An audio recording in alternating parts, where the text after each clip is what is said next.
Toppers को भी होती है, मतलब ये कोई बहुत बड़ी चीज नहीं है। ये सबको ऐसा लगता है कि जिसकी रैंक आ गई है या जो सिलेक्ट हो गया बच्चा, उसको कभी भी सेक्शन नंबर में प्रॉब्लम नहीं हुई है। मतलब आपको भी होती थी? तो आपके हाथ में 90% है।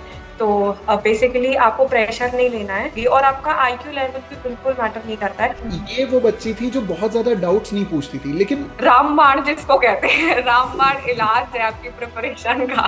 कि हमारे बैच में भी आपको बच्चों के नाम याद रहते थे। इनफैक्ट कुछ टाइम बाद तो मैंने ये भी फील किया था कि आपको बच्चों का नेचर भी समझ में आने लग गया था। hi guys, this is me Shubham Upadhyay and welcome to the Raw Tales by the Law Tales. Today we have with us Shivangi Tiwari, who has bagged rank 2 in Chhattisgarh Civil Judge Examination. बहुत recently ही शिवांगी का result आया है, और इनकी merit list को देखते हुए मैंने रैंक 4 पे पहले फोकस कर लिया था, रैंक 2 पे बाद में मेरा फोकस गया था। But now we have with us Shivangi. How are you Shivangi बेटे? मैं ठीक हूँ भैया। आई एम अच्छा। Good. I am fine. Okay, she is fine. चलो, so Shivangi, let's start this podcast on a very very generic topic. कैसा लग रहा है आफ्टर द रिजल्ट? क्या फीलिंग है भाई? अभी भी प्रोसेसिंग चल रही है कि चीजें हो चुकी हैं। एंड धीरे धीरे सिंक इन हो रही हैं कि हाँ, चीजें एंड पे आ चुकी हैं और आई हैव मेड इट। सो अच्छा लग रहा है? यस। और जी।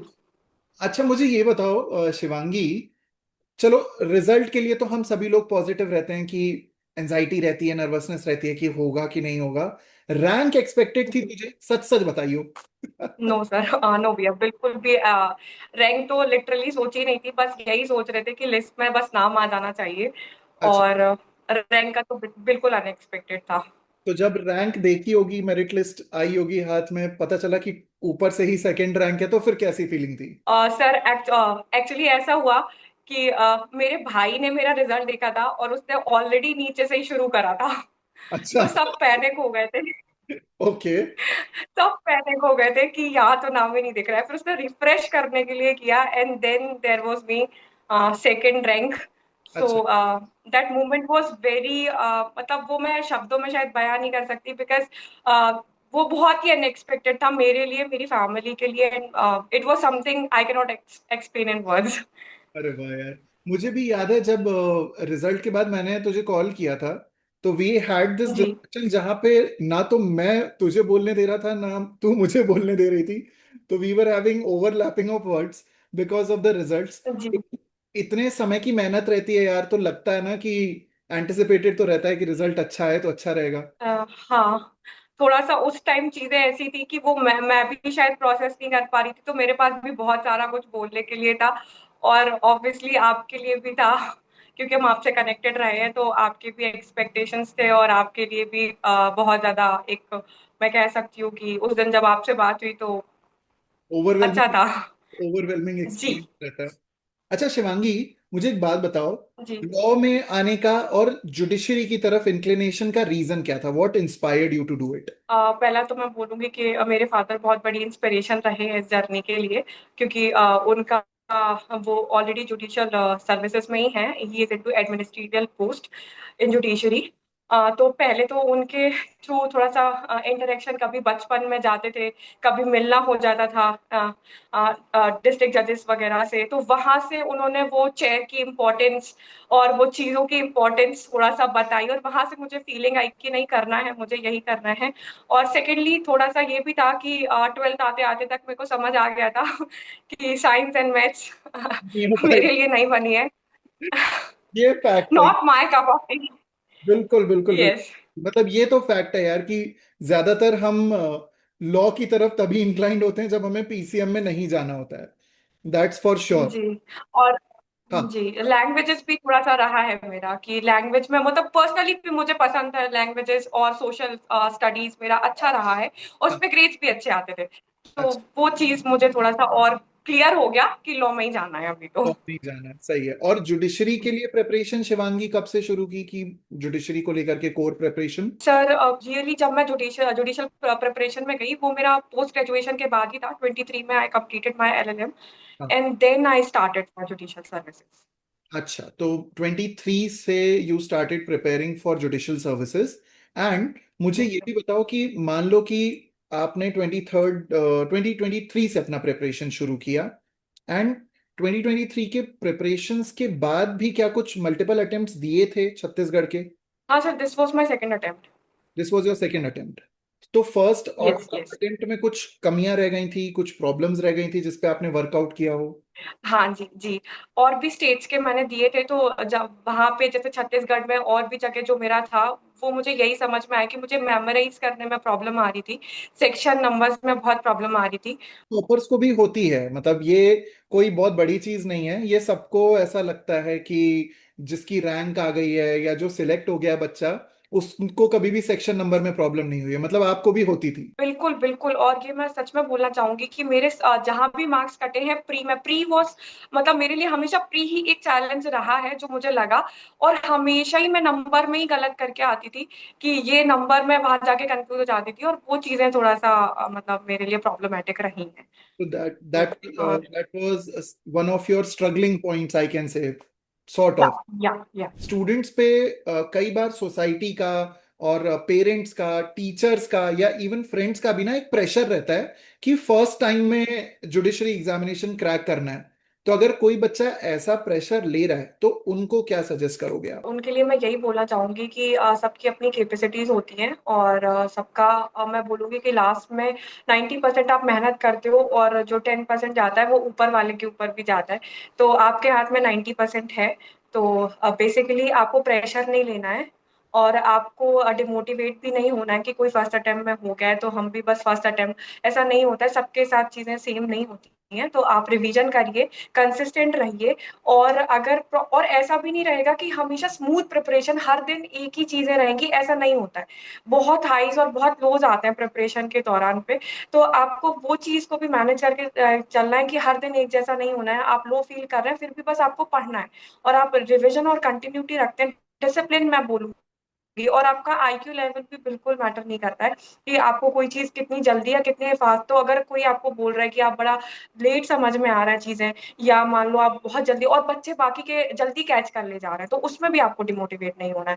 बस आपको ना चीज़ों को जितनी जल्दी समझ पाओ, जितने आसानी से समझ पाओ, समझो, कॉन्सेप्ट क्लियर कर लो, और बस उसको कंसिस्टेंटली रिवाइज करो, डिसिप्लिन्ड रहो। मुझे लगता है डिसिप्लिन ज़्यादा ज़रूरी है प्रिपरेशन में। ये तो, यार ये ऐसा लग रहा है कि ये मैं ही उस तरफ से बैठ करके बोल रहा हूँ, क्योंकि ये सब मुझे मुख्य अभ्यास की पहली जो इंडक्शन ओरिएंटेशन क्लास हुई थी ना, ये मुझे सारे सेम डायलॉग्स लग रहे हैं। लेकिन this is one common hmm. Factor जो ज्यादातर बच्चों में देखने को मिलता है कि एनजाइटी रह रही है, नर्वसनेस रह रही है।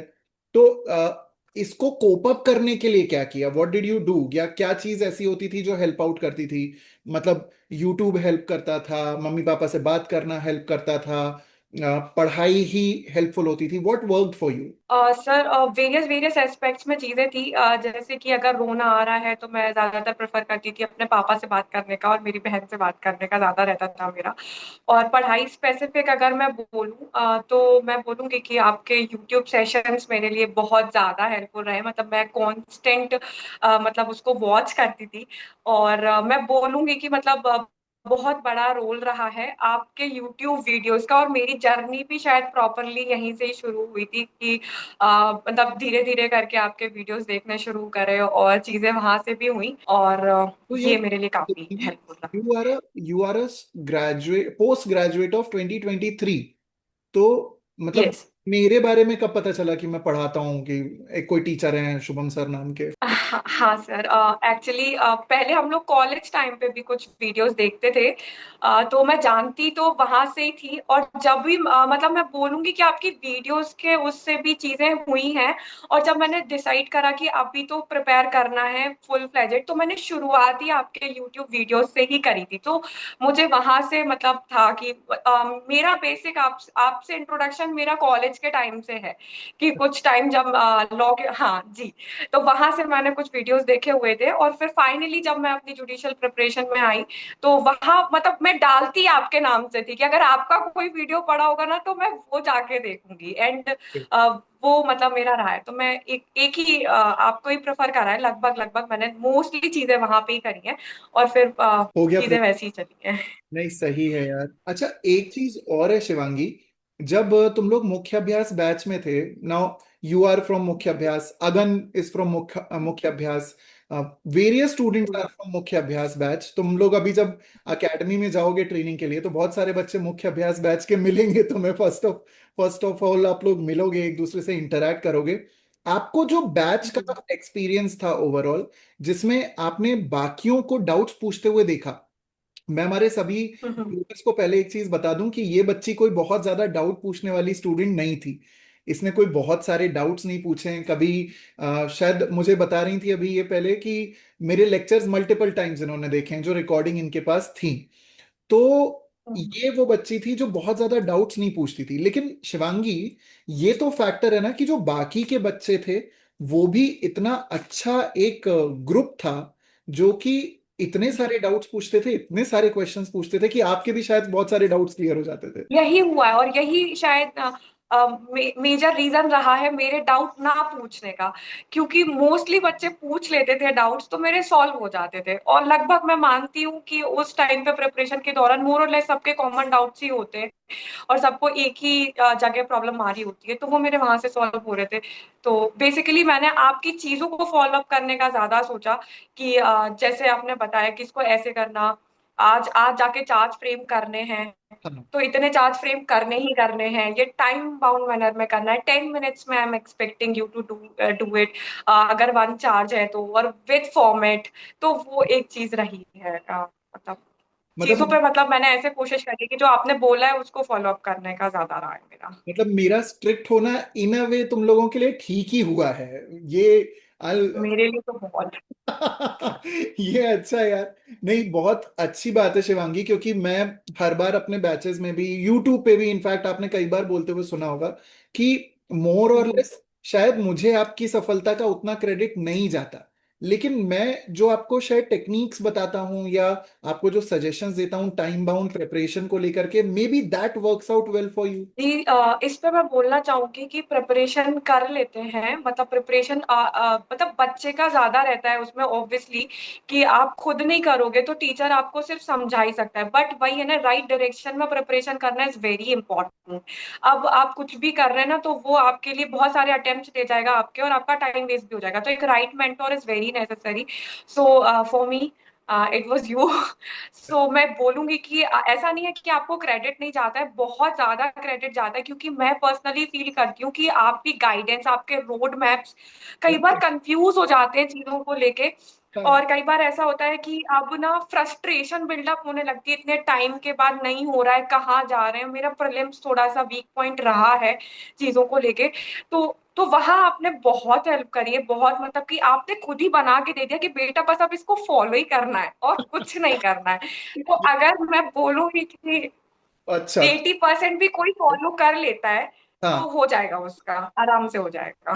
मैं तो मतलब ये वाला एस्पेक्ट तो हाँ, मैं वाकई में भूल गया था कि हम लोग, मैं ये करता हूँ कि जैसे कोई प्रीलिम्स की डेट आती है तो I immediately come up with a road map, कि भाई एक रोड हाँ मैप दो जी। स्टूडेंट को कि भाई तू इस टाइम ये पढ़ ले, इस टाइम ये पढ़ ले, इस टाइम रिवीजन कर ले। सारा हम लोग बना करके देते हैं, तो वो वाकई में हेल्पफुल होता है कि जैसे कई लोगों को लगता है कि अरे यार ये तो खाली टाइम टेबल प्रोवाइड कर रहे हैं, इससे कुछ होना जाना थोड़ी है। डज इट वर्क, मतलब does it actually work? Absolutely absolutely it works. Because मेरा तो, मैं वही बता रही हूँ ना, कि मैं पहले तो यूट्यूब वाला ही, जो भी कोई वीडियो थी, कोई वैकेंसी आती थी, तो आई यूज टू वेट कि अभी कोई वीडियो आने वाला है तो वहां हमें बता दिया जाएगा कि आप ऐसे ऐसे कर लो, और चीजें बहुत इजी दिखने लगती थी कि अभी राजस्थान वगैरह के टाइम पे, एमपी के भी टाइम पे, छत्तीसगढ़ के भी टाइम पे बहुत सारी प्रॉब्लम्स आती हैं वेरियस सब्जेक्ट्स में, अभी न्यू लॉज भी इंट्रोड्यूस हुए थे, और बीएनएसएस इज वेरी लेंथी। तो उसमें किस तरीके से आपको पूरा टाइम शेड्यूल, अपना टाइम कैसे देना है, तो वो चीज बहुत हेल्पफुल रही है। तो मैं तो बिल्कुल ये बोलूंगी कि रोड मैप्स तो रामबाण जिसको कहते हैं, रामबाण इलाज है आपकी प्रिपरेशन का। You so much Shivangi, thank you so much यार।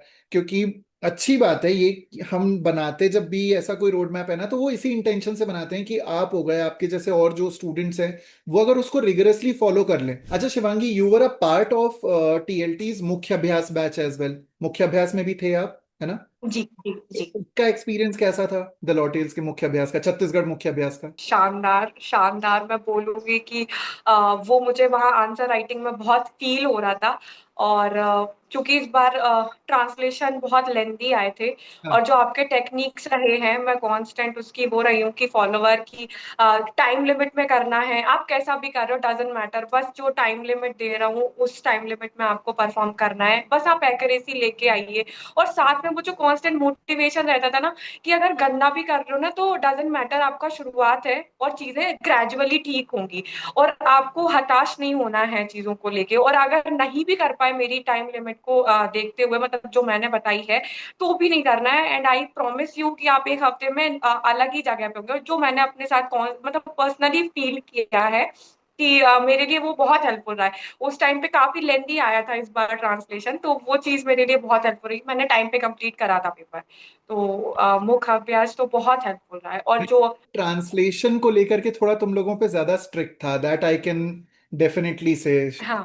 के लिए तो I feel a little hmm. Guilty कि यार बच्चों पे इतना हार्श नहीं होना चाहिए, लेकिन नहीं नहीं, वो हमको एक अलग ही वे में, मतलब मैं बता रही हूँ कि वो भी मेरे लिए पैनिकिंग सिचुएशन हो जाती अगर वो उस टाइम पे टाइम बाउंड मैनर में ना होता। क्योंकि जब मैंने पीछे का पेज देखा था क्वेश्चन पेपर का, तो that was like I suppose that was for like 25 lines, I guess जितना मैं याद कर पा रही हूँ। हाँ हाँ। 25 लाइन का पैरा था, और शायद उससे ज्यादा भी हो सकता है। तो वो काफी बड़ा था, और वो दोनों ही इक्वली बड़े थे, तो वो थोड़ा चैलेंजिंग हो जाता अगर आप हार्श ना हुए होते। मेरे को एक चीज बताना, क्योंकि ये हम लोगों ने शायद सबसे ज्यादा रिगरसली की थी, और मैंने मतलब पर्सनल लेवल पे बहुत ज्यादा की थी, that was mentoring for you guys. जो कि हम्म। मेरा एक नेचर है कि मैं स्टूडेंट्स को किसी और के भरोसे नहीं छोड़ सकता। आई हैव अ टेंडेंसी कि बिल्कुल। If you are my student, I have to ensure कि आप ढंग से ट्रांसलेशन करो, ढंग से फॉर्मेट देखो, ढंग से ऑपरेटिव पैरा मार्शलिंग अप्रिसिएशन करो। सो मेंटरशिप का क्या रोल था यार, मतलब इस पूरी जर्नी में what was the role of mentorship? बिल्कुल, मैं वही बता रही थी अभी आपको थोड़ा देर देर पहले हमने जैसे डिस्कस करा था कि आपके वर्ड्स, मतलब पढ़ाना तो चलो ठीक है, वो तो चल ही रहा था, वो भी बहुत इंपॉर्टेंट था। बट वो जो एक कांस्टेंट मोटिवेशन होता है ना, आप हर बच्चे का नाम लेके, जो आपका रहता था कि हमारे बैच में भी आपको बच्चों के नाम याद रहते थे। इनफैक्ट कुछ टाइम बाद तो मैंने ये भी फील किया था कि आपको बच्चों का नेचर भी समझ में आने लग गया था थ्रू दैट सेशंस, कि ये कितना कर पा रहा होगा। तो वो चीज होती ना कि बेटा ऐसा किया तूने, अच्छा तू बताएगा, अब तो तू ही बोलेगा, अभी सारे चुप हो जाओ, अभी ये बताएगा, फिर दूसरे पे जाएंगे, फिर दूसरे पे जाएंगे। तो ऐसे करके जो पर्सनली आपने सब लोगों को गाइड किया, और जो चीज आपने मतलब कोशिश करी थी, काफी बच्चे थे वहां पे भी, और हर एक को वो चीज दे पाना, it is also I think, मैं बोलूंगी कि बहुत बड़ी बात है। और वो बहुत हेल्पफुल रहता है, बहुत हेल्पफुल रहता है। तो आपका पर्सनल गाइडेंस, आपके वर्ड्स, आपकी सच में मेरे लिए रहे हैं कि अरे कोई भी इतना इतना डिफिकल्ट नहीं है। हर चीज गलत जाती थी, फिर भी आप यही कहते थे कोई बात नहीं, अगली बार सही जाएगी। लास्ट डे तक भी यही था कि अगली बार सही जाएगी। और वो चीज लास्ट में यही होता था कि हाँ, अगर सर बोल रहे हैं तो सही जाएगी। तो वो चीज रही है। मेंटरशिप तो is very important, very important, और राइट डायरेक्शन में जाना, ताकि आपके अटेम्प्ट्स वेस्ट ना हो और चीजें आप जल्दी कर पाओ। तो mentorship is very important. Thank you so much Shivangi. मेरे को ना दो और एक चीजें पूछनी है। वर द टेस्ट, जी। क्योंकि हमने ना बहुत सारे टेस्ट बनाए थे मुख्य अभ्यास बैच के लिए, जी। हमने रेप्लिका भी बनाए थे, और महाअभ्यास मॉक्स भी बनाए थे फुल लेंथ। हम्म। उसमें हम्म। आपको हम्म। जहां तक मुझे याद आ रहा है काफी सारे फीडबैक भी थे विद रिस्पेक्ट टू कि बहन थोड़ा हम्म। देख लो, हम्म। हैंड राइटिंग इंप्रूव कर लो, और क्या हम्म। हम्म। पैरा मार्शलिंग अप्रिसिएशन, अप्रिसिएशन कर रहे हो तो हम्म। सेक्शन भी लिखो, अगर केस लॉ लिख सकते हो वो भी लिखो, ऑपरेटिव पैरा आउट हम्म। मत करो। तो टेस्ट कैसे थे और फीडबैक कैसा था हमारा? वही मैं बोलूँगी कि टेस्ट की क्वालिटी, वो पेपर एग्जाम जब हमने मेंस वाला दिया, तो वो जो होता है ना कि तैयारी इतनी शानदार होनी चाहिए कि फिर वहां जाके बहुत इजी लगने लगे कि यार ये तो कर ही सकते हैं, जब वहां से करके आ गए। तो वो क्वालिटी ऑफ टेस्ट बहुत ज्यादा अच्छा था। बहुत कॉमन नहीं थे, जो भी जो हमको इजीली बुक्स में अवेलेबल होते हैं, तो वैसा नहीं था। तो क्वालिटी, कंटेंट की क्वालिटी अच्छी थी, जिससे हमको कॉन्फिडेंस मिल गया। हालांकि उस टाइम पे थोड़ा डर भी लगता था कि अगर ऐसा आ गया तो कैसे करेंगे। हाँ तो वहां से धीरे धीरे ग्रेजुअली जब हम लोग 20th मॉक पे आ गए थे, तो हाँ। अब लग रहा था कि हाँ, अभी कुछ आएगा ना तो सारे टॉपिक्स क्लियर है, हम कर लेंगे। तो वो चीज बहुत मतलब हेल्पफुल रही है क्योंकि एग्जाम ऑब्वियसली बहुत इजी हो गया था। उसके लिए। और फीडबैक का मैं जैसे बोलूंगी कि जैसे आपका क्लासेस के दौरान भी रहता था कि चॉइस ऑफ वर्ड्स अच्छे रखिएगा आप लोग, और दूसरा रहता था कि सेक्शन आप जितना कोट कर पाओ। तो मैंने कोशिश करी थी कि जैसे कि प्रेयर जो पॉइंट नंबर 1 होता है वहां पे मैं जितना भी जैसे एसआरए का है, या मान लीजिए टीपीए का कोई रिलीफ मांगा है या कुछ भी मांगा है, तो वो उस तरीके से मेंशन करना है आपको। और दूसरा जैसे कि आपने बताया था कि क्रिमिनल में होता है एप्रिसिएशन मार्शलिंग के दौरान कि this is relevant under section 6 section 8। तो वो मैंने पता है मतलब वर्ड टू वर्ड वहां लगभग लगभग एफआईआर ऐसे होगी, और बाकी मेडिकल एविडेंस यहाँ रेलेवेंट हो जाएगा, और इस तरीके से टीआईपी ऐसे। तो वो सारी चीजें भी बहुत हेल्पफुल रही हैं। तो मैं बोलूंगी कि फीडबैक्स भी बहुत शानदार थे, लोगों ने और शिवांगी एक चीज, मैंने एज इट इज वहां जाके लगा दिए। अरे वाह यार, हमने एक चीज भी की थी अभी बात बात में मुझे याद आया कि we went beyond the syllabus. हमने फैमिली लॉ तक के जजमेंट्स वगैरह देखने की कोशिश की थी, उसको भी सॉल्व करने का माइंड बना के रखा था कि जो चीज सिलेबस में है वो तो करो, लेकिन क्योंकि छत्तीसगढ़ हाँ है, यू हाँ can not say and you can not predict कि क्या आ सकता है, तो we went even beyond the syllabus and you guys solve those kind of mocks and test. हाँ हाँ। तो वो बहुत आसान हो गया था। नेगोशिएबल इंस्ट्रूमेंट एक्ट्स का था, और हम हिंदू लॉ में भी गए थे। और ये rent control was also there, although ऐसा बोला जाता है कि रेंट कंट्रोल से क्वेश्चंस नहीं आते और अभी तक नहीं देखे गए हैं। Correct correct correct, but we prepared it anyways, हाँ फिर भी प्रिपेयर कर लिया था। हाँ हाँ। तो वो 20, वही मैंने बोला 20th मॉक तक आते आते चीजें ऐसी हो गई थी अब तो लाओ, अब कर लेंगे, अब चीजें हो जाएंगी। सही है यार। क्योंकि हम सब सब पढ़ के गए थे। बिल्कुल बिल्कुल तो बिल्कुल। वो चीज। अच्छी बात यही है ना शिवांगी कि तुम लोगों ने 20th मॉक 20 मॉक दिए हैं यार, 20 मॉक दोगे, इतने अच्छे लेवल पे हाँ प्रिपेयर हाँ। जाओगे। तो द गुड पार्ट इज कि इवन बियॉन्ड योर सिलेक्शन, जब आप जज बन के जज की कुर्सी पे बैठोगे, वहां पे जब आपको विटनेसेस को देखना पड़ेगा, अप्रिसिएशन करना पड़ेगा, अक्यूज से डील करना पड़ेगा, प्रोसिक्यूशन से डील करना पड़ेगा, पार्टीज प्लेंटिफ डिफेंडेंट से डील करना पड़ेगा, तो ये वाला जो एक्सपोजर है ना, वो कहीं ना कहीं काम आता है। इट वर्क्स आउट वेल बिल्कुल। For every student. तो अच्छी बात यह है कि चलो पूरे 20 मॉक लिख लिए, सारी क्लासेस दो दो बार देख ली, एक्सपर्ट लेक्चर भी देख लिया, जीके भी पढ़ लिया, everything is done and dusted.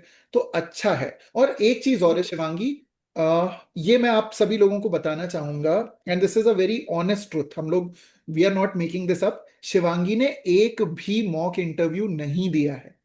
She hasn't given any single mock interview, और इस पॉडकास्ट के पहले भी बेचारी नर्वस थी कि भैया जब मैंने कोई मॉक इंटरव्यू दिया ही नहीं है, मेरा एक्सपोजर ही नहीं है, तो मैं क्या करूं। तो ये भी आप सब लोग सीखिए शिवांगी से। शिवांगी, मॉक इंटरव्यू तो दिए नहीं है, कैसे प्रिपेयर किया पर्सनल इंटरव्यूज के लिए? अ, उस टाइम पे मैं घर आ गई थी, तो मैं थोड़ा सा वही जैसे मैंने बताया कि मैं थोड़ा अंडर कॉन्फिडेंट चाइल्ड रही हूँ। तो मुझे यही था कि टाइम बहुत कम मिला था, और अभी चीजें थोड़ा सा मेरे लिए नेगेटिव चली जाती हैं ऐसे मुझे लगा। तो पापा ने बहुत हेल्प करी उस टाइम पे, चूंकि वो इस फील्ड से भी रहे हैं, तो थोड़ा सा उनका रहा कि वो लेके बैठ जाते थे और हम एक वो माहौल क्रिएट करके।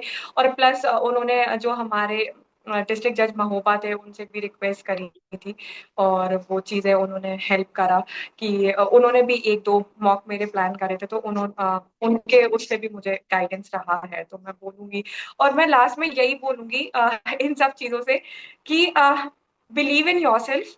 और आपको ऐसा लगता है कि आप फर्स्ट टाइमर हो, this was my first interview, all together मेरा फर्स्ट इंटरव्यू था।